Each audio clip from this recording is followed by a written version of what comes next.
काफ़ी देर गुजर गई, शाम पड़ गई, तो उस वक़्त हमने उनको फ़ोन करने की कोशिश की कि वो कहाँ गई हैं, किधर हैं। तो उनके फ़ोन बंद जा रहे थे। तुम लोगों के साथ वो दोनों बहनें गई थी, वो कहाँ गई हैं। उन्होंने कहा जी हमें नहीं पता, वो जाके ढूंढो अपने सोर्सेज से। आपको लगता है कि उनकी बेटियां भी आपकी बेटियों के साथ मिली हुई थी? हाँ, मुलव्वस थी। देखें जी, पहली तो चीज़ है कि हमें ये नहीं पता कि हमारी बेटियां जिंदा हैं या मर गई हैं। हम कहते हैं कि हमारी बेटियां हमारे सामने आके बयान दें कि हमने अपनी मर्जी से शादी कर ली, वो उनका हक है। अस्सलाम वालेकुम नाजरीन, मैं हूं एडी मलिक और आज की मेरी ये एक्सपीरियंस की बड़ी अनोखी कहानी है। और मेरे साथ जो बूढ़े वालिदैन जो देख रहे हैं, जो बुज़ुर्गों को देख रहे हैं, इनकी दो बेटियां, एक 23 साला और एक 26 साला, तकरीबन 2 माह पहले घर से इकट्ठी निकलती हैं और फिर उसके बाद वो कहाँ जाती हैं।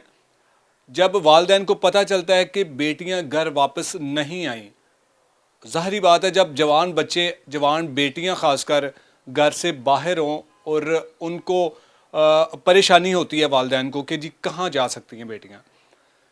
वालिदैन ने ढूंढने की कोशिश की और फिर उसके बाद जब ऐसे गरीब लोगों की आवाज़ कोई नहीं सुनता, जो हमारे कानून नाफिज करने वाले अदारे हैं, वो जब ऐसे गरीब लोगों को कहें कि आपका घर या आपका वकूआ हमारी ज्यूरिडिक्शन में नहीं आता, आप फलां थाने में चले जाएं, तो अगले थाने वाले कहते हैं जी नहीं, जो हमारी हदूद है उसमें आपका ये वकूआ नहीं आता, आप वापस उसी थाने में चले जाएं। ये बुज़ुर्ग आदमी किस तरह अपने लड़खड़ाते कदमों के साथ अपनी जवां बेटियों को ढूंढने के लिए पुलिस का सहारा लेता है। लेकिन हमारी पुलिस की माशाल्लाह से जो रवश है, वो उससे तो आप सब लोग वाकिफ़ हैं कि उन्होंने तो कसम खाई है कि किसी गरीब शख्स का हमने सहारा नहीं बनना, किसी गरीब आदमी को हमने उसकी दाद रसी नहीं करनी कि वो क्यों आया हमारे पास। इनसे मज़ीद भी जानने की कोशिश करेंगे। जिन लड़कों के साथ इनकी बेटियां भागी, उन्होंने शादी की, उनको अदालत में प्रोटेक्शन और प्रोटोकॉल के साथ पहुंचाया, बयानात दर्ज करवाए, रिकॉर्ड करवाए और फिर उसके बाद उनको अपने शोहरों के साथ जाने की इजाज़त दे दी। इनको अभी भी यकीन नहीं हो रहा कि इनकी बेटियां घर से भाग कर उन्होंने शादी कर ली है। घर से क्या कुछ वो अपने साथ लेकर गई और इनको अब पुलिस क्या कहती है और क्या इनकी दादरसी हुई है, ये सारी कहानी इन्हीं की ज़ुबानी जानते हैं। अंकल जी, आपकी बेटियां पढ़ी लिखी थी? हाँ जी, पढ़ी लिखी थी। एक बीए में उसकी सप्ली आई हुई थी, एक ने एफए किया हुआ था। ये दोनों पढ़ी लिखी हैं। अच्छा, जिस दिन घर से गई थी, क्या कहकर गई थी और क्या कुछ खाली हाथ गई थी, कुछ सामान लेकर गई थी? तो आप लोग कहाँ थे उस दिन? हम लोग घर में थे और ये कह के निकली हैं कि हम बाज़ार जा रहे हैं दर्जी के पास अच्छा। और कुछ दूसरा सामान लेना है, जिसकी वजह से वो दोनों ने एक एक थैला में कपड़े डाले हुए थे, क्योंकि हमने जो है वो चेक नहीं किया कि इस थैले में क्या है क्या नहीं। अच्छा। तो वो कपड़े डाल के तो वो ले गई हैं। ये तकरीबन कोई 12:30 और 12 या 1 बजे के दरमियान का वाक़या है। अच्छा, अब फिर आपको तशवीश होना शुरू होगी कि जी बेटियां घर वापस नहीं आई। हाँ, जब काफ़ी देर गुजर गई, शाम पड़ गई, तो उस वक़्त हमने उनको फ़ोन करने की कोशिश की कि वो कहाँ गई हैं, किधर हैं। तो उनके फ़ोन बंद जा रहे थे, दोनों के नंबर बन दोनों जाए। के नंबर बंद जा रहे थे, जिसकी वजह से हम लोग थोड़े से ज़्यादा परेशान हुए। फिर उनकी सहेलियाँ जो 2-4 थीं, उनसे रब्ता किया तो उन्होंने कहा जी हमें नहीं पता। अच्छा। इसी असना में, क्योंकि वो इनकी खाला की बेटियां भी साथ थीं, अच्छा। तो वहाँ पे ये माँ और बेटा दोनों गए हैं। इन्होंने जाके उनसे पूछा है कि यार तुम लोगों के साथ वो दोनों बहनें गई थी, वो कहाँ गई हैं। उन्होंने कहा जी हमें नहीं पता, वो जाके ढूंढो अपने सोर्सेज से। तो उसके बाद उन्होंने 15 पे कॉल की और थाने में जो है ग्रीन टाउन में रिपोर्ट हमारे ख़िलाफ़ दर्ज करवाई, जिसमें हालांकि गया तो बेटा और माँ थी, लेकिन रिपोर्ट जो है दर्ज करवाई वो बेटा, बाप और नूह आपकी वो जो साली है उसके उन्होंने आपके खिलाफ करवा दी, बच्चियों ने करवाई, उनकी बेटियों ने। बेटियों ने, जदों के हक बनता था अगर। वो आपको लगता है कि उनकी बेटियां भी आपकी बेटियों के साथ मिली हुई थी? हाँ, मुलव्वस थी, क्योंकि उनके अलावा ये हो नहीं सी सकता, क्योंकि वो ये भी जाके वहाँ पे रहती थी, वो भी आगे रहती थी, तो इस वजह से वो इसके साथ शामिल थी। और उन्होंने कहा है कि जी वो दोनों बहनें आई हैं, हम उनके साथ बाज़ार जा रही हैं, तो इस वजह से जो है वो हम वहाँ पे पहुँचे, लेकिन वहाँ पे नहीं हुआ। फिर हमने जाके सिविल लाइन में एप्लीकेशन दी, उन्होंने कहा जी आप ग्रीन टाउन जाएँ, जहाँ पे गई हैं वहाँ पे जाएँ। अच्छा। हम ग्रीन टाउन चले गए, उन्होंने मना कर दिया, उन्होंने कहा यार आपका थाना नहीं बनता, अच्छा। आप अपने थाने में जाएं। हम फिर गए हैं सीसीपीओ से मार्क करवाई एप्लीकेशन, तो वो उन्होंने सिविल लाइन को की है। सिविल लाइन में हम तकरीबन 20-25 दिन ऐसे ही गुजार दिए। रोज़ मैं जाता था, मेरी एसएचओ तक मुलाकात नहीं हुई, ना आपकी दरख्वास्त ली गई? ना दरख्वास्त ली गई, ना एसएचओ तक मुलाकात नहीं हुई, सिर्फ एएसआई मिलता था, फ़ोन करता था, यार फ़ोन नहीं वो उठा रही, फ़ोन नहीं वो उठा रही। वो उनकी तरफ से दरख्वास्त आ गई है, वो यार उन्होंने निकाह कर लिया, दोनों ने निकाह कर लिया? दोनों ने निकाह कर लिया, ना हमें निकाहनामा पेश किया गया और ना ही हमारे साथ वो बयान जो दिए। एक मुलाकात आपके सामने नहीं आपकी बेटियां आई? नहीं आई, सिर्फ एक दफ़ा साली की बेटियां ज़रूर पेश हुई, उसके अलावा वो नहीं पेश हुई। अंकल जी, अब आपको पता तो चल गया है कि जी आपकी बेटियों ने निकाह कर लिया है।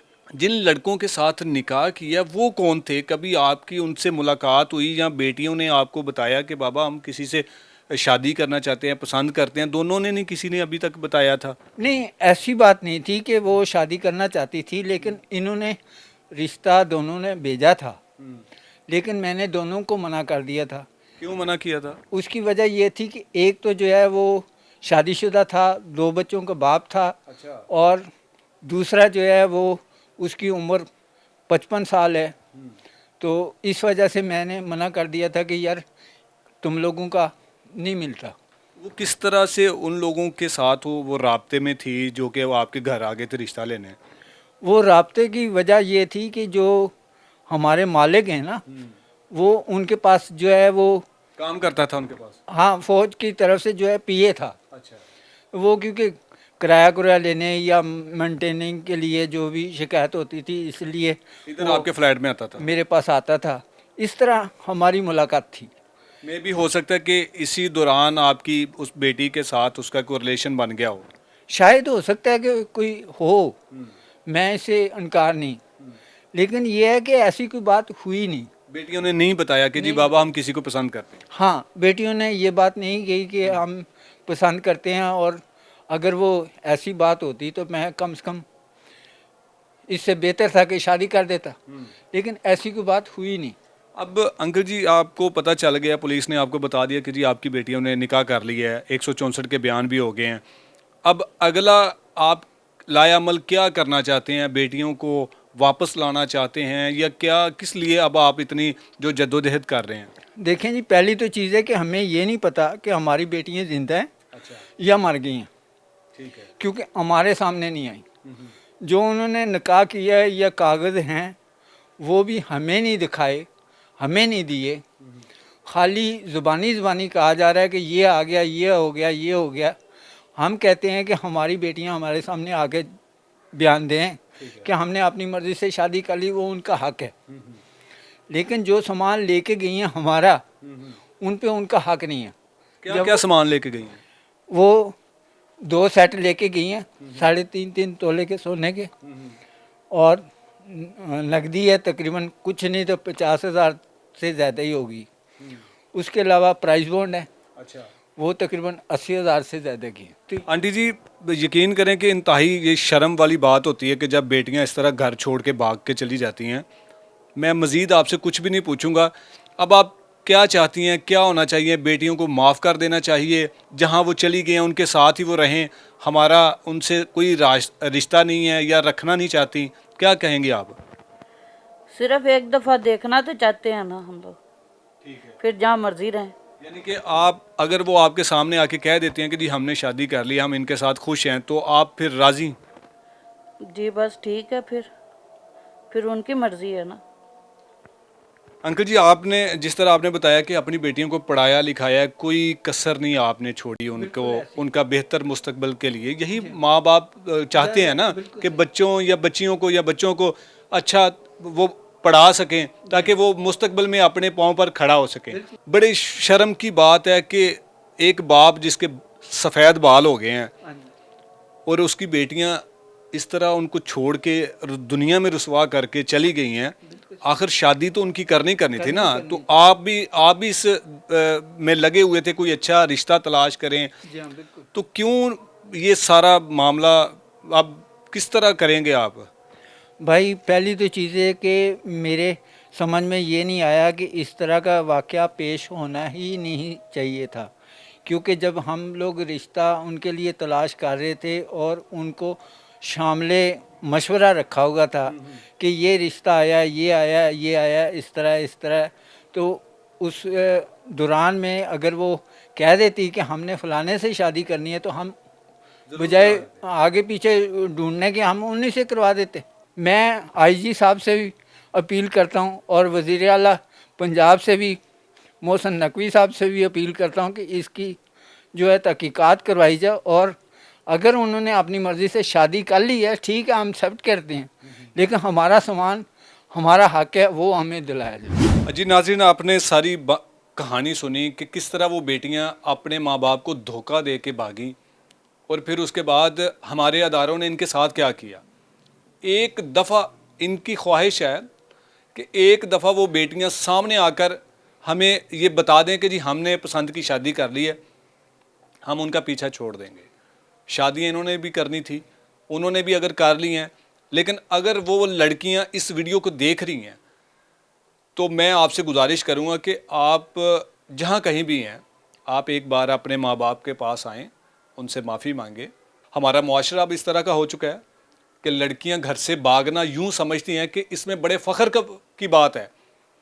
कल को जब आप इस स्टेज पर होंगी ना, तब आपको एहसास होगा कि हमने माँ बाप की दहलीज़ किस तरह क्रॉस की थी। आज अगर हमारे बच्चे हमें कुछ ताने दे रहे हैं, उन बच्चों का गुनाह नहीं होगा, बल्कि आपका माजी में किया गया वो एक गलत फ़ैसला होगा जिसके लिए शायद आपके पास कोई जवाज़ नहीं होगा, कोई माफ़ी मांगने के लिए कोई शख्स सामने नहीं होगा। तो आपसे आमना और अदीला, मैं एक बार फिर आपको कहता हूँ कि आप अपने वालिदैन के पास आएँ और उनसे माफ़ी मांगें। जो कुछ सामान आप चुरा कर लेके गई हैं वो इनको वापस लौटा दें, और जहाँ रहें, इनका कहना है कि आप अल्लाह में, हमारी दुआएं आपके साथ है, आप खुश रहें। माँ बाप इतने भी पत्थर दिल नहीं होते कि वो अपने बच्चों की ख्वाहिश को इनकार करें। जिन लोगों ने इनके साथ इस तरह की ज़्यादती की है, इनको दर बदर भटकाया है, इनको जलीलो ख्वार किया है, उन लोगों को भी मैं इतना कहूँगा कि शर्म से डूब मरें। अगर अल्लाह ने आपको कोई ताकत दी है तो खुदारा किसी गरीब की दादरसी किया करें। हो सकता है कि कल को आप पर कोई मुश्किल आन पड़े तो कोई अल्लाह का नेक बंदा आपकी दादरसी करेगा। इसी के साथ इजाज़त चाहूँगा। अल्लाह ने के बाद।